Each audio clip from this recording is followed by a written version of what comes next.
Hey, Karen, I have read Winning Well, and I love the Inspire method for having a difficult conversation. But what do I do if one conversation is not enough? Asking for a friend.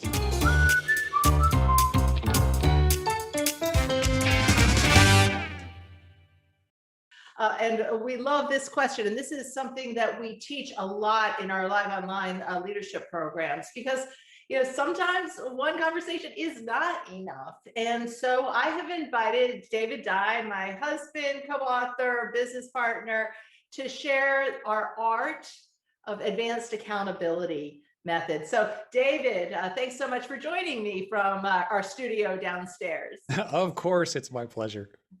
So, what do you do?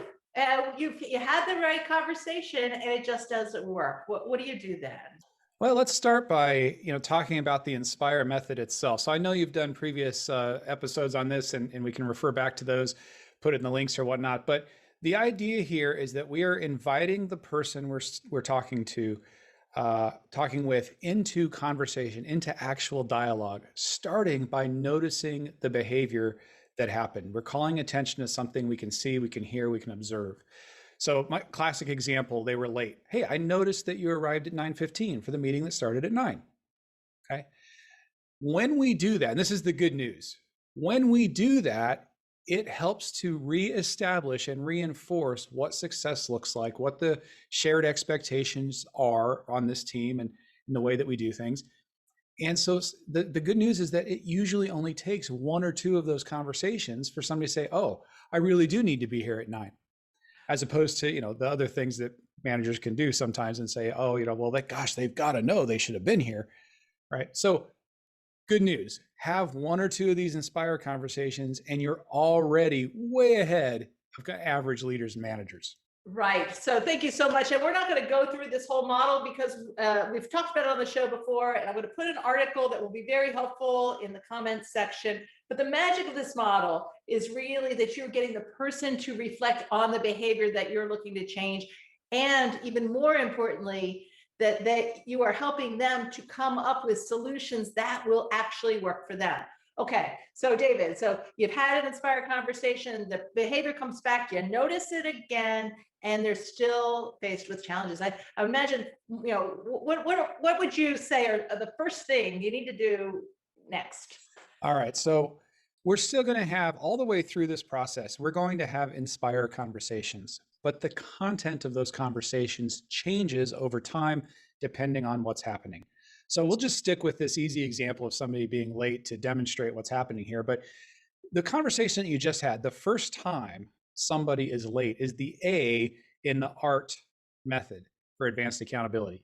A stands for action. So the action was they arrived late, or the action was they were dismissive of their colleagues, or whatever it was that didn't happen, or did happen that shouldn't have.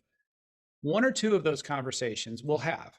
But in a short period of time, a third or fourth conversation, just repeating ourselves, is not effective and actually lessens your credibility as a leader. More effective is to escalate the conversation, take it to another level. Well, what does that look like? You're still going to have the Inspire conversation, but now that end step where you notice behavior, you're not just noticing that they were late this morning. Now you're noticing the repetition, the repeated behavior. And what does that look like? Hey, I'm noticing a pattern here of you arriving late. And then the S, the support step, is where we share the examples, the supporting data. So listen, it was 9:15 this morning's meeting. It was 8:15 yesterday at that meeting. And then when we had our in the office day on Friday, at whatever the time was there. So you've shared that there's a pattern happening and shared the supporting evidence. What were the data points that create that pattern?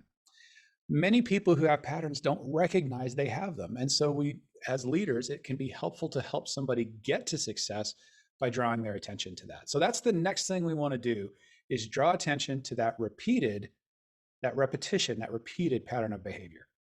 Very, very good. And so what happens? So we all know that there's sometimes someone's a knucklehead, right? And you've had your Inspire conversation. Now you've noticed the pattern and you've had a conversation about the pattern. What do you do if behavior is still continuing?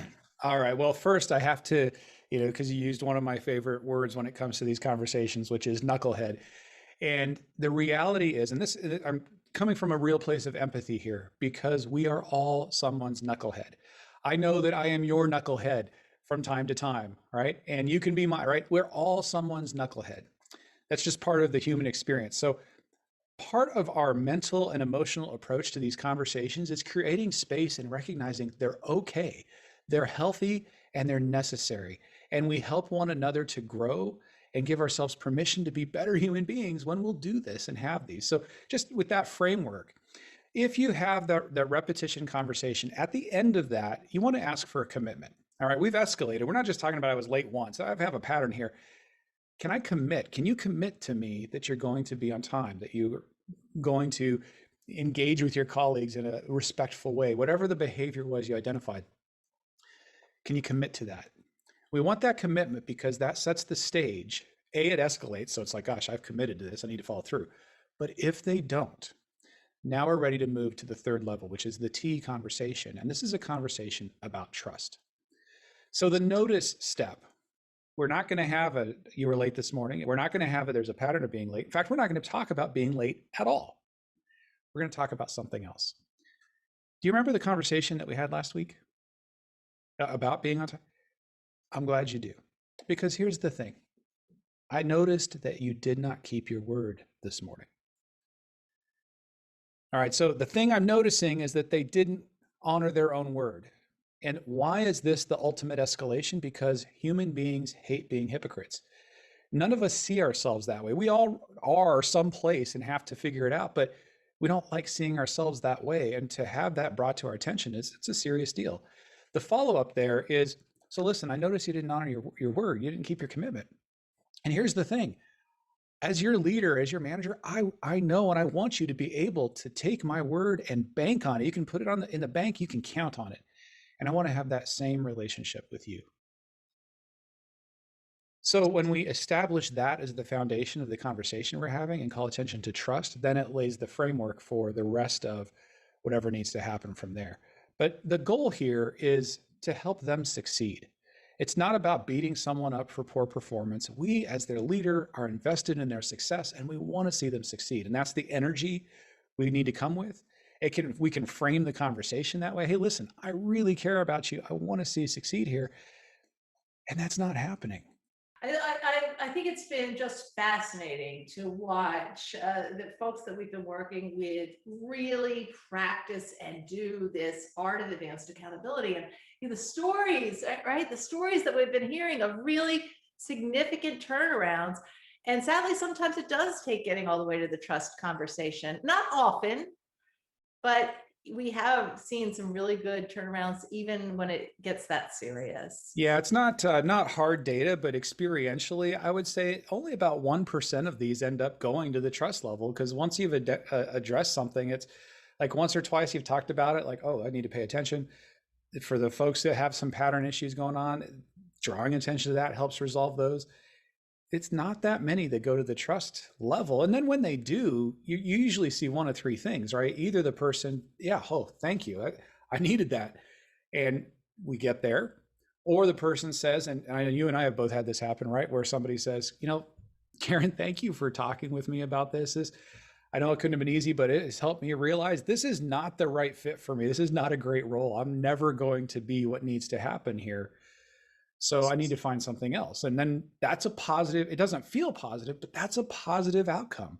We've helped them get more aligned with who they are. Our team is going to be better off for not having that person weighing them down in that way. And they're going to be more successful. So it is a positive outcome, even if it's a bummer in the short term. And then, of course, there is the third option, which the person says they're going to turn around and then they don't. But now we have had a number of conversations, invested in their success, given them every opportunity. And now conscience is clear and we know that we're invested in their success, and that success may need to come somewhere else. Oh, thank you so much, David. I really appreciate you joining me today from downstairs on Asking for a Friend. My pleasure. I'm passionate about this topic.